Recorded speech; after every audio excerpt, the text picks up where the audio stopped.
few weeks ago, I was worried I was ill. And not in the hip-hop way. In my Jewish way.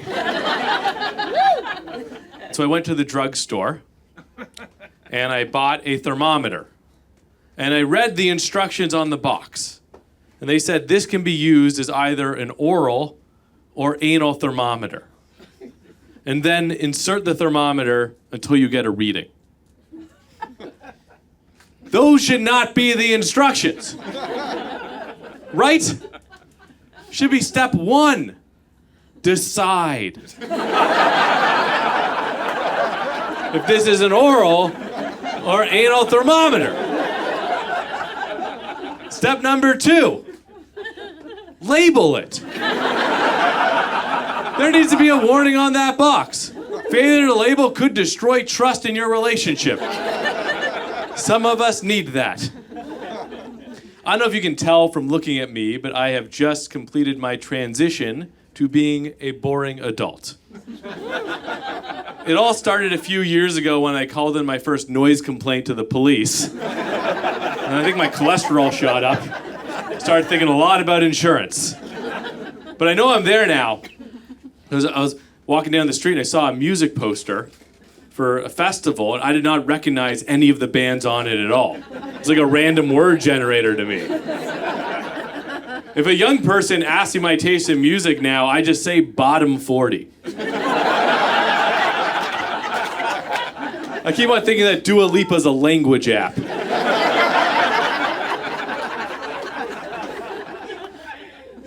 I just became a boring married guy so quickly, it seems. I've been married now for 2.5 years. I'm very happy to be married by choice. And you can tell I'm married because I have the ring, right? I have the ring on my finger. I love wearing the ring.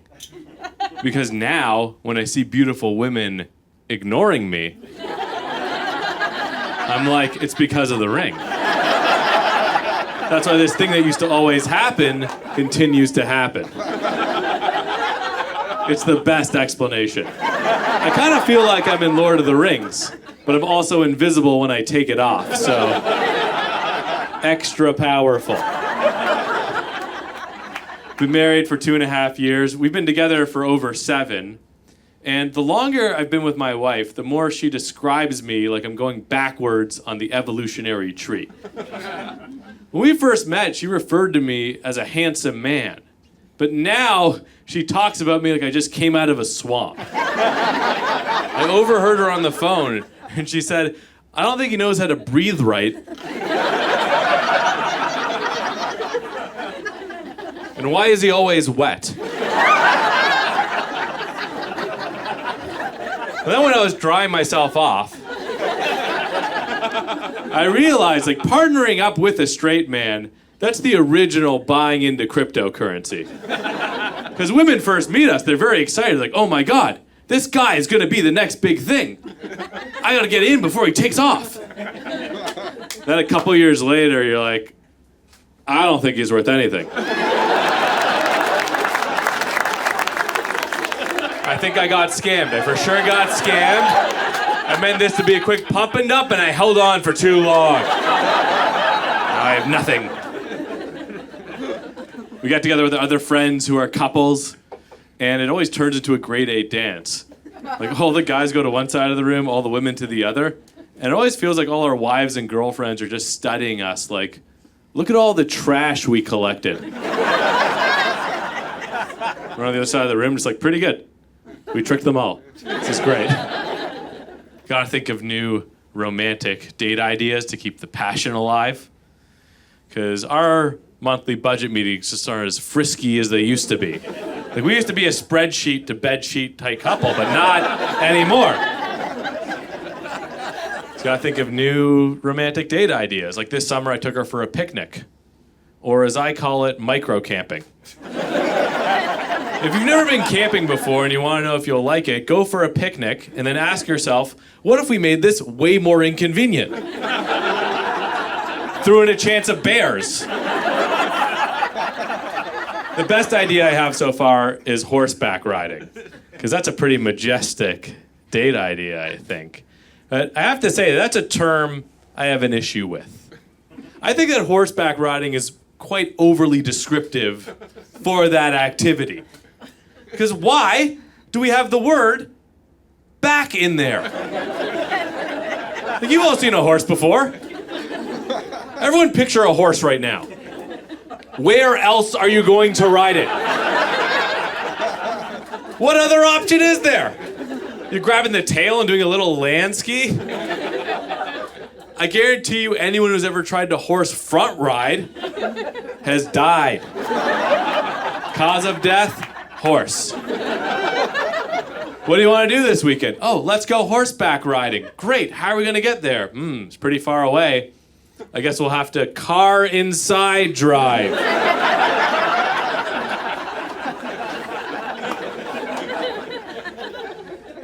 You know, in England, where they know a thing or two about the English language, they call it horse riding. And if someone came to you and they said, hey, you know, last weekend I went horse riding, you wouldn't be like, how? Can you be more specific? How were you arranged on this beast? Were you on top or was it a belly-to-belly missionary type of thing? I need a visual. My wife and I have different communication styles. I think that's a common thing in relationships. I hope that's normal. Like, my communication style, mansplaining. And I know that's bad. I know it's a flaw that I have, okay? I have a problem with mansplaining. I'm doing it right now. For money. That came from you. And I think we can acknowledge that mansplaining is a bad thing, but also recognize that it is the least worst of the man crimes. Because you have manslaughter, manspreading, management consulting, then mansplaining. My wife has a different communication style. Hers is devastating insult. She believes the best way to educate is to denigrate. Like, last week she came to me and she was like, you know, Jacob, I think that cleaning is an important part of self-esteem. And I think that you could use more self-esteem. You're just telling me to clean in the meanest way possible?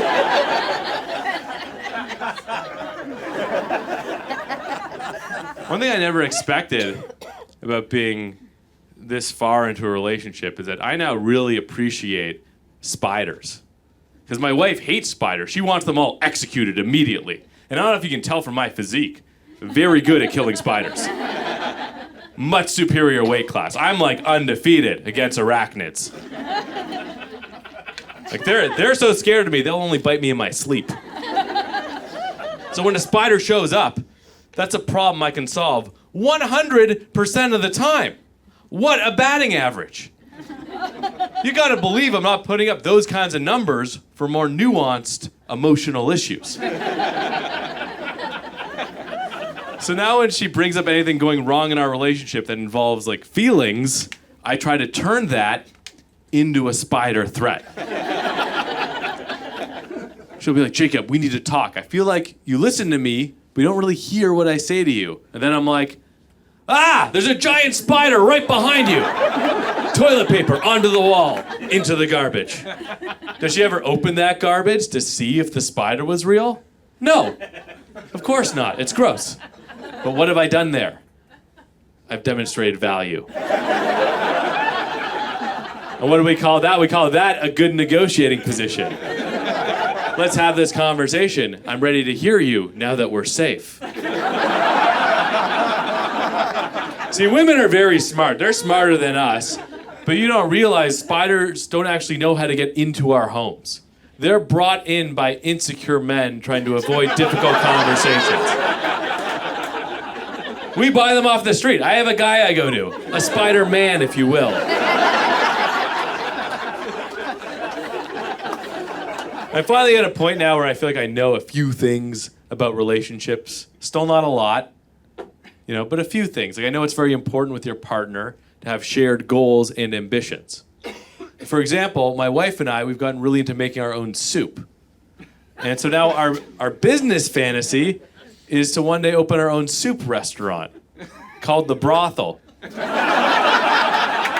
people will probably come for a very different reason, but they'll stay for the soup. It'll be called The Brothel, and our tagline will be, "Get something warm inside of you."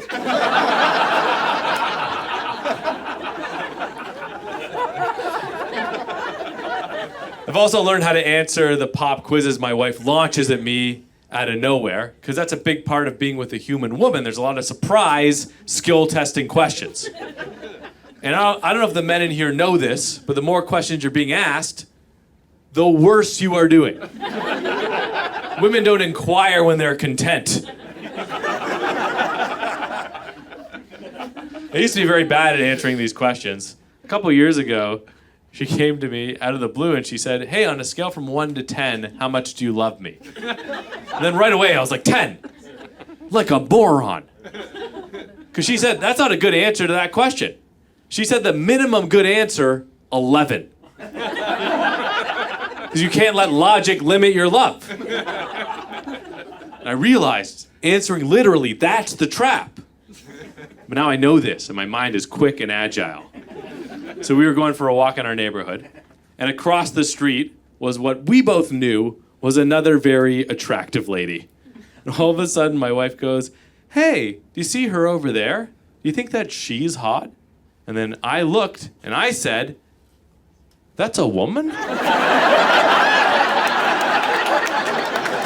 Never been asked that again. That's an A+ answer.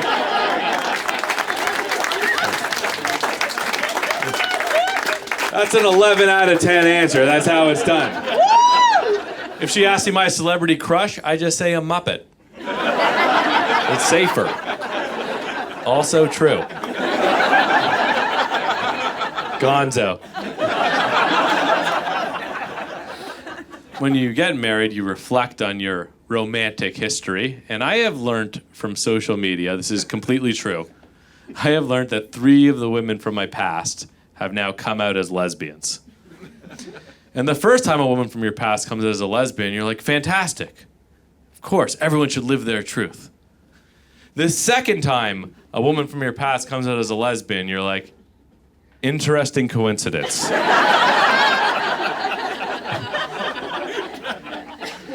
The third time, you take a long, hard look at yourself in the mirror, and you're like, I think I need to always have facial hair. Or these lesbians are keep using me as the on-ramp for dating women. Like, what is it about me where lesbians see me and they're like, yeah, that's a low dosage man I can use to kind of wean myself off of this whole thing. I don't want to quit men cold turkey, so I'll microdose that guy and taper off into ladies.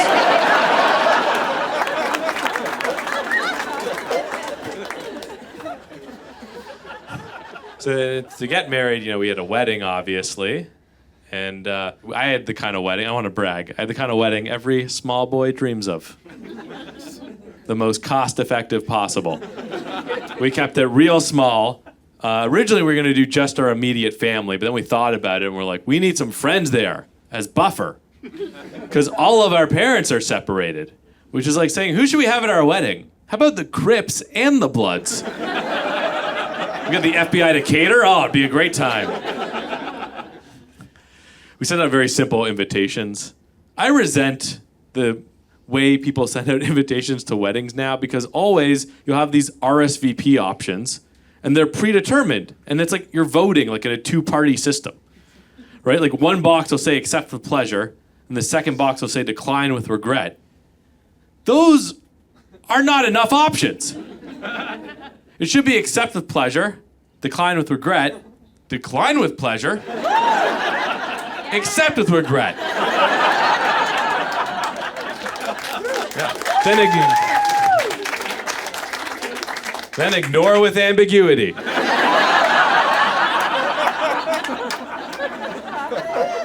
Like, it's great that you're getting married. Don't be deluded that any of us are stoked to go.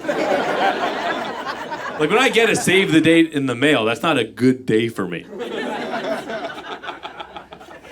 It's so arrogant. We call it a save the date. You're not saving anything. You're murdering a weekend. Call this what it is. Your wedding is a funeral for my time. We got married here at City Hall because we decided we wanted to have just sort of like a neutral, secular wedding because we actually come from two different religious backgrounds. My wife grew up Protestant, whereas I was raised correctly.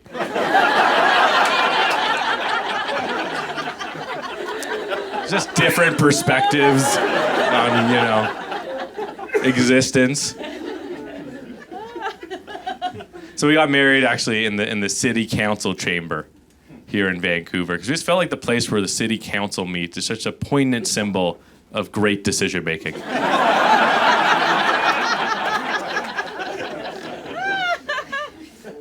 Wanted to be part of that. I grew up Jewish, and my wife didn't really grow up around Jews, and so it's fun because sometimes I get to teach her things about Judaism. Like I had to make a will. I live a dangerous life. I fight a lot of spiders. And so when you make a will, you have to say what happens to your remains. Are you buried or cremated? So I had to explain to her, because I'm Jewish, I absolutely need to be pickled. That's our way. If you ever meet old Jewish men, they eat a lot of pickled herring. It's because they're preparing themselves. We decided to have a secular wedding, but she asked me, she's like, what is a Jewish wedding like? And I was like, it's pretty similar to a Christian wedding, but the part where they say, if anyone has any objections, now is your time to speak. We don't do that. Too risky. Have you ever been around Jews? You don't really open the floor to comments, because it's going to be 40 years. I mean, we're not religious anymore, but we also come from different countries originally. My wife actually immigrated here to Canada from South Africa. And you can't tell, she doesn't really have an accent, but she told me that on our first date. And so then I went home and I was like, I got to learn some stuff about South Africa. So I went to Siri and I was like, hey Siri, tell me a fact about South Africa. Then Siri said, did you know that South Africa is the southernmost country in Africa? In case you're looking for an obscure fact about South Africa to impress your friends with, right? Thank God we have AI to crack this geographical enigma. You can't really tell that she's from there because she doesn't have an accent. Sometimes she will use different words, like she'll call the trunk of the car the boot, or she'll call the trash the bin, or she'll call me dumb. It's a different culture. One thing they do call differently there is that they don't call traffic lights, they call them robots. Oh. Yeah. Only in South Africa.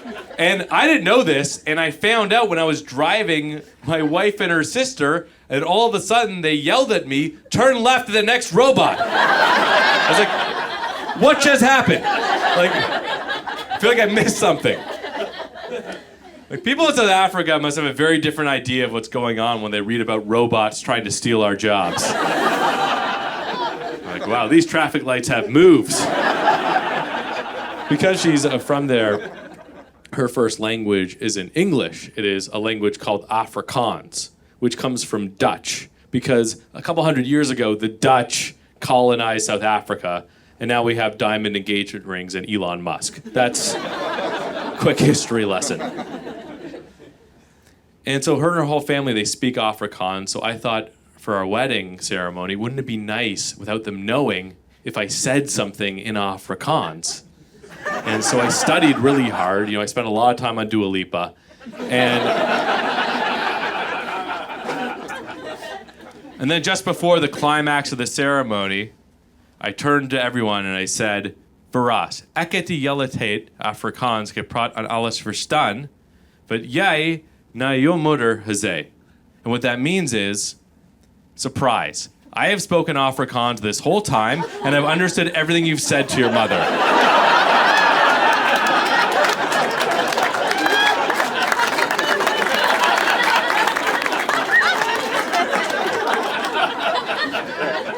It was a beautiful ceremony.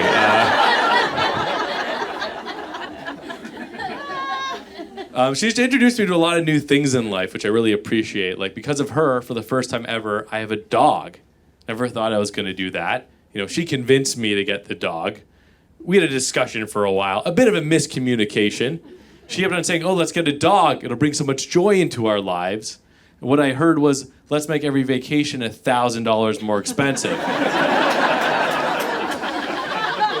It turns out we were both right. We just had different experiences with pets growing up, because she grew up in a house that always had 2 dogs, whereas I only had fish as pets, which is opposite ends of the pet spectrum, I think. Fish and dogs. Because, like, you're a kid, you grow up with dogs, you learn about responsibility, having a relationship with an animal. When you're a kid who grows up with only fish, all you learn about is how sensitive life is to pH balance. Like, a fish is a pet that's always in the ICU. You're always just checking levels. Yeah. Maybe one more day. You can't take a fish to the vet. The vet's like, the best I can do is a nice ceviche. Our dog is a very special dog. He is actually an emotional support dog. He is a dog, and he requires a lot of emotional support. I want to get an emotional support animal vest for me, so people will know what I do for him, because I should get on airplanes for free. I gave him a Jewish name. His name is Mendel. And then, like, he became Jewish. Like, he has a lot of food allergies. He's really loud. And his favorite thing to do is to steal the remote to our TV. So I'm so afraid an anti-Semite will find out about this and be like, he's trying to control the media.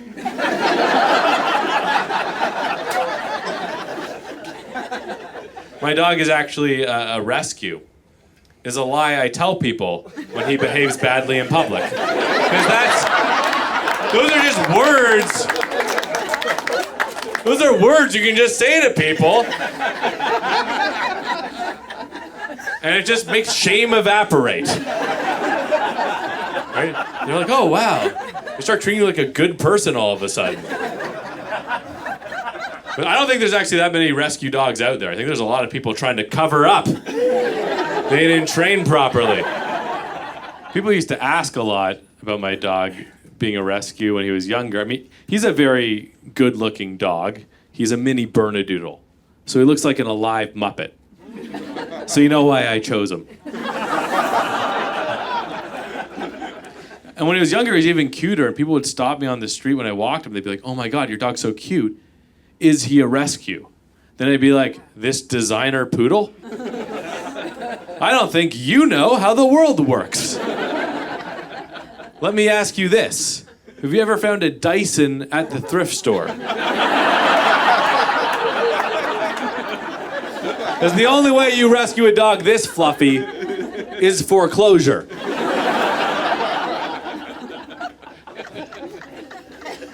I don't know if anyone here is considering getting a dog. If you are, you can ask yourself these questions. Do you have many open wounds that go unlicked? Do you find putting on or taking off socks to be too uneventful? Have you ever heard your doorbell and thought, yeah, that could be more annoying?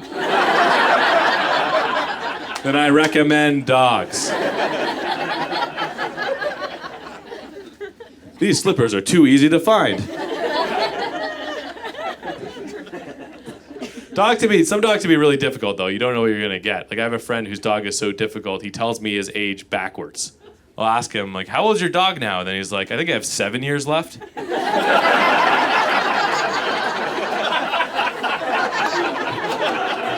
6 if I cancel insurance, maybe. We got our dog as a puppy, which is a baby dog. I don't know if you know that. What happens when you get a puppy is you're really excited, everyone's excited for you, and then 2 weeks later, you have a nervous breakdown. Because every day your puppy gets stronger, and you get weaker, until it breaks you. Because you think you're getting a little baby dog, and that's not what it is. Sure, it has a baby dog body, shark teeth, Hannibal Lecter mind. They destroy so much stuff. There's so much property destruction. And you have two choices for how to deal with that. Either you can get angry and stressed out constantly, or you can embrace a Buddhist philosophy. I realized this because I came home, and for the second time in a row, my puppy had chewed through a brand new pair of Birkenstock sandals. And I was like, either he has now cost me $400 plus tax, or he's teaching me an important lesson about the pointlessness of material value. Namaste. I now understand that, like the sandals, I too am temporary.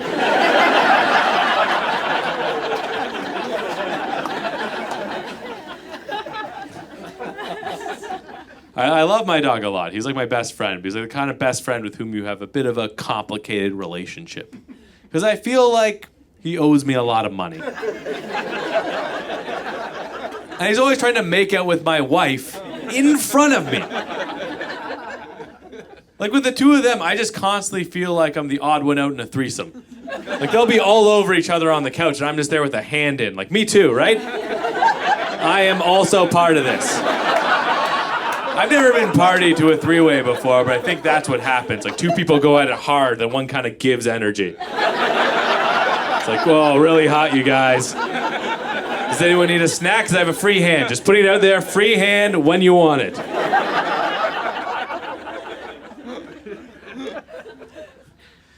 I just get worried that my wife does love my dog more than me. Just based on the number of sweaters she has knitted for each of us.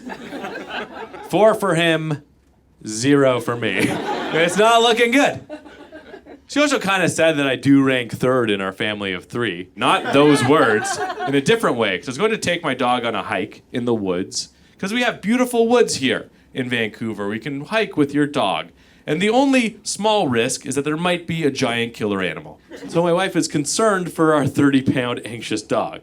And she stops me and she goes, hey, just so you know, if you run into a mountain lion, you have to protect him. And I was like, just so you know, I also cannot fight a mountain lion. I've deceived you with all the spider victories.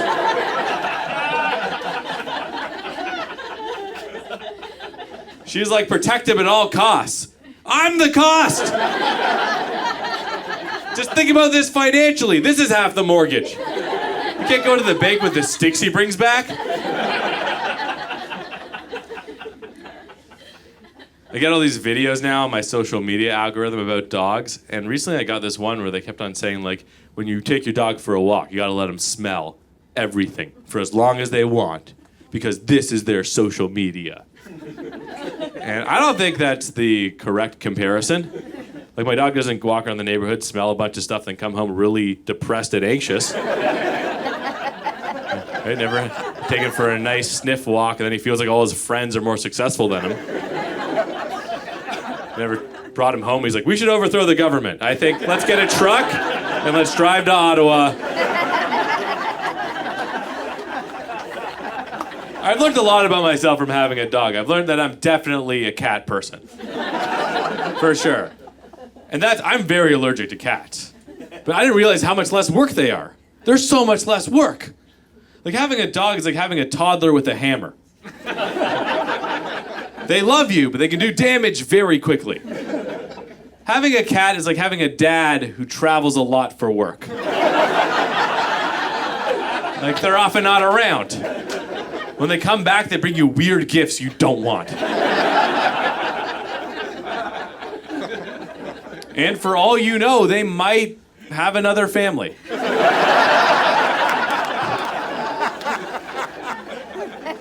I didn't really have major pets growing up. I've always been into animals, though, and I've retained some of the animal facts I knew as a child.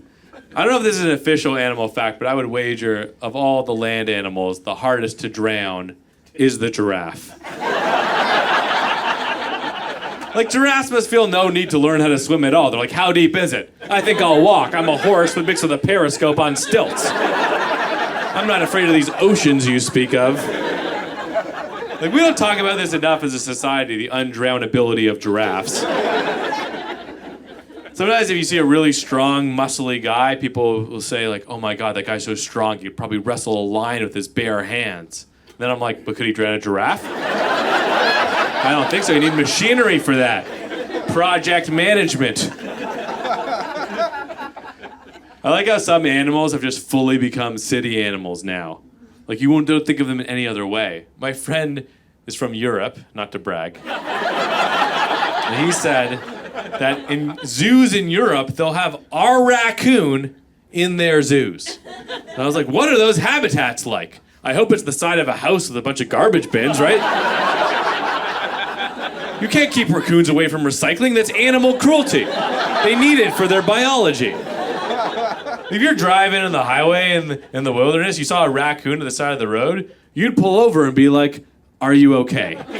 Do you need a ride back to town? Like, look, you shouldn't be violent against any animal, but there are some animals that we've been way too soft on as a society. Like, I have not met a single goose that doesn't want to fight immediately. Like, why do they all think they can take us on? Like, every goose wants to throw down as soon as you look at them in the eyes. It's like, I'm an 160-pound human man. You're a bird that fits in the oven. How can you be so arrogant? You have no arms and a really long, vulnerable neck. I'm a human with hands and fingers that can go on Amazon and order a chainsaw. So we want to do this, Goose? I have a lot of useless knowledge in my head. And some of it I paid money for. Like, I paid money in university to take a class in Greek mythology, and it has not helped me at all in adult life. All it's done is made me really confused about the Honda Odyssey. Because that's been a very popular minivan now for like many decades. And if you know Greek mythology, you know that the Odyssey was a trip that did not go well. Kind of why it's famous. Like, the Odyssey is a myth about 600 warriors who were trying to make it home. Then after 10 years, only one of them survived. And Honda was like, that's what we want to use to name our van for transporting children. The trip with a 99.8% fatality rate. That's the one for us. Like, it would be more reassuring if they called it the Honda Hindenburg / Titanic. Designed by Boeing. That would be a more reassuring. If we're gonna have the Honda Odyssey, we should also have the Oedipus Center for Family Therapy. That's another business I want to start. The Oedipus Center, bringing families really close together. I was reading an article about how scientists are trying to find a way so we can drive cars with our thoughts. Yeah, we need to stop these scientists. Because the thoughts that you have when you drive, these are not good thoughts. Someone cuts you off, then you're like, I like to end their life. And now your car's like, okay. The car and brain should not be connected, right? The car is fast and metal, the brain petty and vindictive. That's not the worst idea we have with cars, though. The worst idea is flying cars. Like, ever since I've been alive, we've had this fantasy about the future where, we'll make cars fly and traffic will be better somehow. Can we stop this? This is a horrific idea. We've had regular land cars now for over 100 years. The verdict's in. We're not good at driving them. We crash into each other all the time. Like, round of applause if you trust other drivers. Just one person, anyone? That's with 4 directions. Forwards, backwards, left, and right. Now add up and down to the mix. How do you feel about that? Today's world, you get rear-ended. Flying cars, top-bottomed. Before I did this professionally, I worked in an office for a very long time. And I like working in an office. I like the little chit-chat around the day. I had no problem with small talk. A lot of people complain about small talk at the office like it's the worst thing ever. And I don't understand this. Because what's the alternative? Big talk? At the office? Like, you walk into a full elevator Hey everyone, can you believe this is our lives? Existence is finite. Death could strike at any time. We live in a cruel and unusual reality, dictated by the random interactions of all kinds of things. No one knows why we exist, and we're probably never going to figure it out. And one day the sun will expand and destroy the earth. Happy Monday. We need small talk. There's less of a burden on your day. Like, what's worse? Your coworker comes by and goes, "Oh my God, can you believe it? Rain again." Or they stop by and say, "I'm not sure if my father ever loved me." And the rain always makes me think of that. I was never good at job interviews, probably still am not, because I have a problem being overly honest with people. Like one time in a job interview, they asked me, "Jacob, what's your greatest weakness in the workplace?" And then without pausing, I just said, "Hiding my disdain for stupid questions." I think we'd all agree that's a moronic question that never should be asked in a job interview ever again, right? Because we all know what the answer is. What's my greatest weakness at work? Let me think. Probably that I don't like working.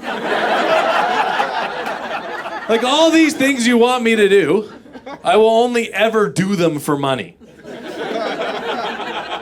And even then, you should watch me. I will need supervision. Can you imagine answering a job interview with perfect and complete honesty?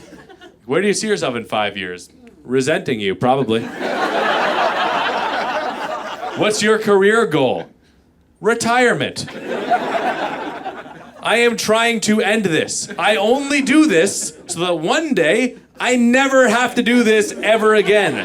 Not doing it is my motivation.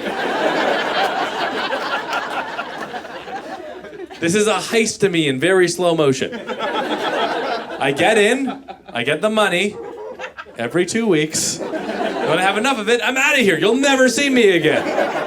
I'm fleeing the scene. You gotta watch out for certain phrases employers will use that are red flags. Like if they ever say, "Oh, we work hard, but we play hard," don't work there. Because the translation of that is, "Oh, we're gonna make you work really hard, then we're gonna force you to hang out with us." No, thank you.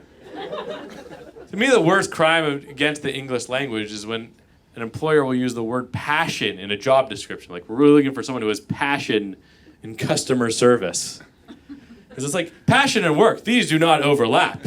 They are very different concepts. They don't mix. Passion is for romance. And I don't do romantic things with my work. I've never taken my work horse riding. I've never run to my work at midnight in the rain and been like, "I must be with you." I've never had an emotional breakdown because I found out another man was doing my work behind my back. I'm like, "Thank you, can I get you dinner for that? I owe you for this." There's other terms that are weird that people use in offices. When someone's really good at their job, we'll call that person a rock star. We're like, "Hey, have you met Mike from accounting? He's a real rock star around here." Right? And that's an analogy that makes zero sense. So I don't know if you've ever met a rock star before. Not really known for the timely completion of deliverables. Like maybe if your coworker showed up at 2 p.m. hungover, threw up all over their desk, and then got pulled into a very serious meeting with HR, you'd be like, "Yeah, that guy's a rock star." No wonder he keeps on throwing TVs through windows. The people who are best at work are workaholics. And we could talk about them because none of them are here tonight. They're busy getting work done. I think being a workaholic, that's the best addiction to have, like financially. That's the one addiction that could lead to owning a boat. I think even if you're not a workaholic, it's a good idea to say that you are. Like if your boss is like, "Hey, I need you to get this done over the weekend," you'd be like, "Whoa, whoa, whoa, don't you know? I'm a recovering workaholic. I have a disease, and you are enabling me right now. I'm gonna need time off to deal with this trauma." I got really obsessed with workaholics, and I was like, "Do they have meetings like other addictions?" And I looked it up, and they do. They do, of course they do. Of course they're looking for any excuse to have yet another meeting. They're addicted to this stuff. They're all showing up with PowerPoints like, oh no, we're doing it again. I've been trying to work on my mental health a lot. And I would say that mental health is quite different than physical health. Like they're related, but different. Because if someone asks you, how are you feeling? And you say, very healthy, the conversation moves on. But if you answer, very mentally healthy, there's going to be follow-up questions. Lots of murmuring, maybe a phone call. The last time we had a big corporate campaign for mental health awareness, I saw a poster that totally blew my mind. It said, did you know that 1 out of every 4 people suffers from high levels of anxiety? Which to me was incredible. I was like, are you saying that 3 out of every 4 people are just okay with what's going on? Like 75% of people read the news and are like, I have no concerns. Another relaxing day for me. We have all these corporate campaigns now for mental health awareness. All these posters and ads. And we just admit it's a waste of money. Like, we're paying all this money so that people know about mental illness, that it exists. And it's like, yeah, we know. Most of us have regular family dinners, so we're aware. Round of applause if you have at least one member of your family who's totally nuts. Right? See, yeah, exactly. And if you're not applauding, you are that person. But it's okay. I have a mental health problem. I was actually officially diagnosed by my wife. 11 months ago, she came to me and she said, Jacob, I think you have a serious problem fixating on things. And I've been thinking about it every single day since. I do have a problem. I do have a problem with anxiety. Like, I have above average anxiety, I think. Normal for Jews, but high for Gen Pop. I know that because I have dispatched emergency services before for an unnecessary reason. And if you're ever in that situation, like you ate a brownie, the walls are moving, you want to call 911, here's my advice. Always ask for the fire department. Because ambulances will charge you money, and the police are mean.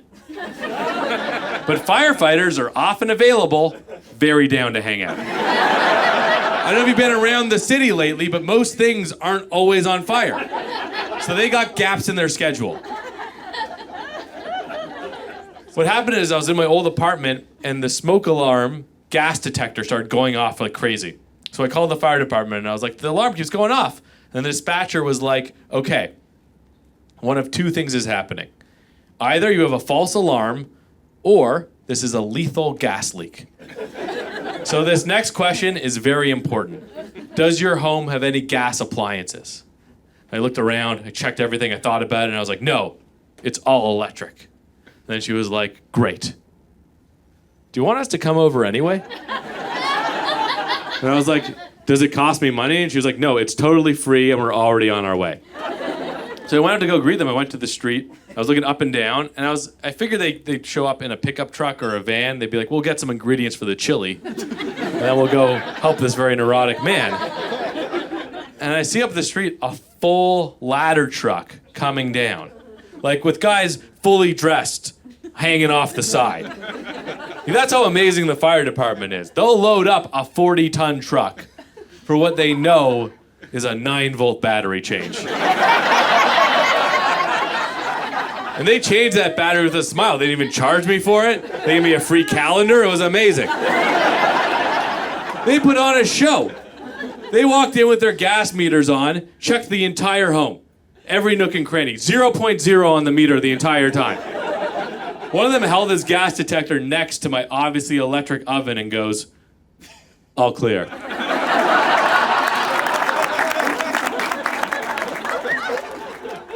If you have a mental health problem, there's stuff you can do, to help. I find tactile hobbies help a lot.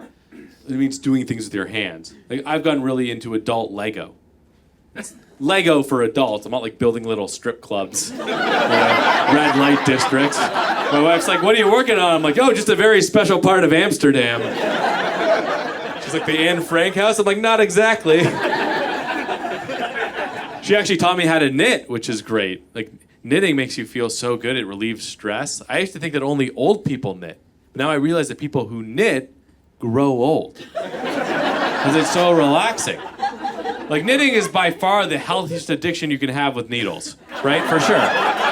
Top of that list every year. But I don't know if you've ever been around knitters before, but they do behave like hard drug addicts.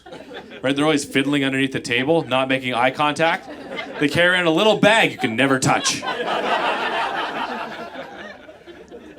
I have other strategies for mental health. One philosophy is actually to go on social media less and read books more. Because comparing yourself to other people, that affects how you feel. And people mostly post to social media when they're feeling pretty good. But they only ever write books when they're very sad. So reading makes you feel better. You go on Instagram, you have fear of missing out. You're like, why am I not on a trip to Europe? You read a book and you're like, it's a good thing I wasn't around during World War II. Europe, not always a hot destination. Like, I go on social media, and I just feel like all my friends are having better lives than me. You know who's ever made me feel that way? Dostoevsky. Quite the opposite.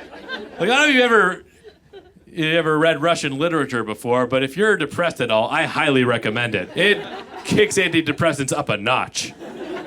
Like, at no point reading Russian literature will you ever be like, I wish this was happening to me. And I don't like to single out any group of people, but there is a group of people that is ruining all of our mental health. And these people are called influencers. And if you don't know what an influencer is, congratulations, you're probably old and happy. But they're people who build a big following on social media so they can then turn around and sell those people crap. We used to call these people hucksters and snake oil salesmen, but somehow, a few years ago, they rebranded as cool, hot influencers. Which sucks. It's not even a good rebrand if you think about it. The word influence has bad connotations. Your friend's a bad influence. You're arrested for driving under the influence. Influenza. But that's the gift millennials gave culture. The disease of influencers. We talk a lot in a society about different generations and how they're so different. I don't know if that's really true. I think most people are the same. Some things, though, are different, like the whole attitude towards homeownership, of course. Because baby boomers, they love that they bought these houses, and they still own these houses. And then Gen X was very into condos. Millennials, we're all about van life. So I think that Gen Z is about to get stoked about wheelbarrows. And next generation, jars. Sometimes I have communication problems with baby boomers. Like, my dad's a baby boomer. I was talking to his friends. I happened to mention I have a doctor fantasy. And they all thought, like, oh, that's like a kinky hookup thing. Like, you want to fool around with your wife dressed as a doctor. And I had to say, no, I want a doctor.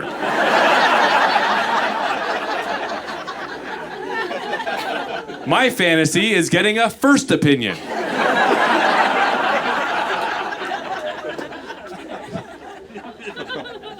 I can relate more to baby boomers now because a couple years ago, my wife and I, we did become homeowners.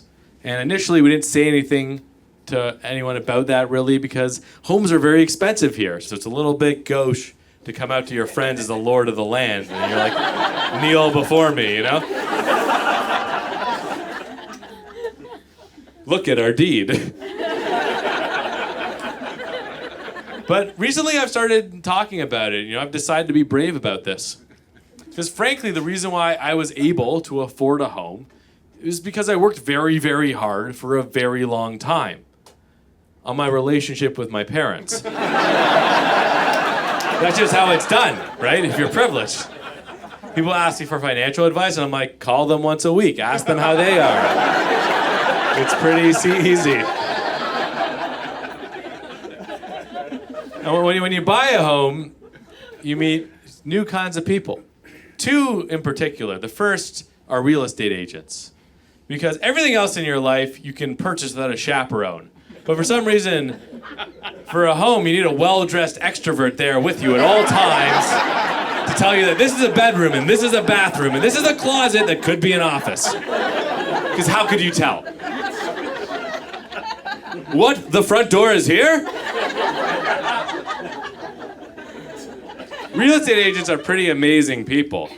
I don't know if you know this, but 100% of all real estate agents are in the top 10% of all real estate agents. They're putting up incredible numbers. I think 90% of them are locked in a basement somewhere, and we gotta send the fire department. The other kind of people you meet are the trades, because no home was built well and everything breaks all the time. I met one tradesperson in particular I will remember for the rest of my life, because we had a very interesting conversation.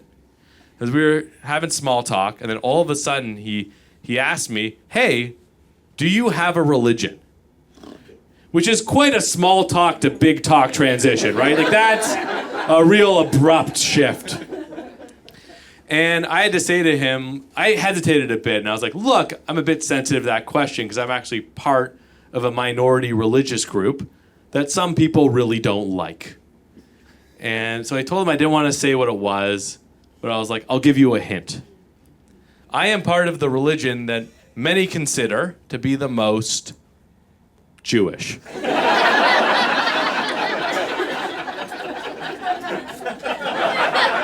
And he was like, great, I'm also part of a minority religion. I'm a Jehovah's Witness. And I thought, oh my God, this is amazing. I am meeting the smartest Jehovah's Witness ever. Because he has a trade. He makes it inside the house every single time.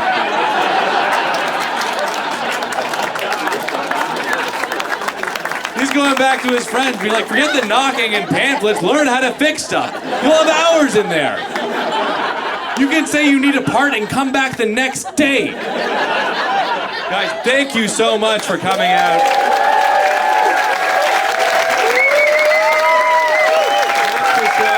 You guys really made it fantastic. So